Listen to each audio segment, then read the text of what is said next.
જય શ્રી કૃષ્ણ બધાને. તો ઘરે એક બાજુ પતરા નાખવાનું એટલે કે શેડનું કામ ચાલતું હતું, કલરનું કામ ચાલતું હતું. એવું લાગતું હતું કે ઘરે કંઈક પ્રસંગ આવવાનો છે એટલે આટલા બધા કામ આદર્યા હતા. પ્રસંગ તો કોઈ નહોતો આવવાનો, પરંતુ બાને હવે સુરત જતા રહેવાના હતા એટલે કંઈક નવું બનાવીને જમાડવું તો પડશે જ. એટલે મેં ઢોસાનો પ્રોગ્રામ બનાવવાનું નક્કી કર્યું. સાઉથ ઇન્ડિયન ચટણી, સાંભાર અને ઢોસા બનાવવાનું આજે નક્કી હતું. તો સૌથી પહેલાં તો ચટણી અને સાંભાર રેડી કરવાનું નક્કી કર્યું હતું, કારણ કે એ બંનેમાં બહુ વાર લાગે છે. સાંભારમાં દુનિયાભરની સબ્જી પડે છે અને ચટણી સાઉથ ઇન્ડિયન છે, તેની અંદર પણ નાળિયેર, મગફળી વગેરેનો ઉપયોગ કરી અને સાઉથ ઇન્ડિયન ચટણી બનાવવામાં આવે છે. તેનો વિડીયો હું ક્યારેક ટાઈમ મળે તો જરૂર શેર કરીશ. તો તે બંને વસ્તુ પહેલાં બની જાય એટલે મનને શાંતિ થઈ જાય કે 90% કામ પતી ગયું, પછી માત્ર પેપર જ બનાવવાના રહે.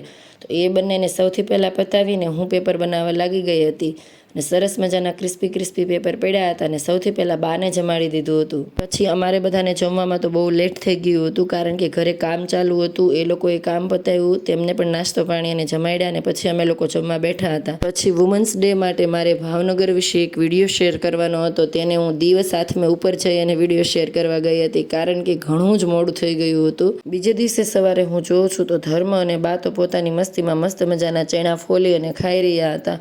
આખું ઘર કામમાં, દોડધામમાં, અગાશી ધોવામાં લાગ્યું હતું, પરંતુ આ બંને મા દીકરો પોતાની મસ્તીમાં મોજ કરતા હતા. સાંજે બા સુરત જતા રહેવાના.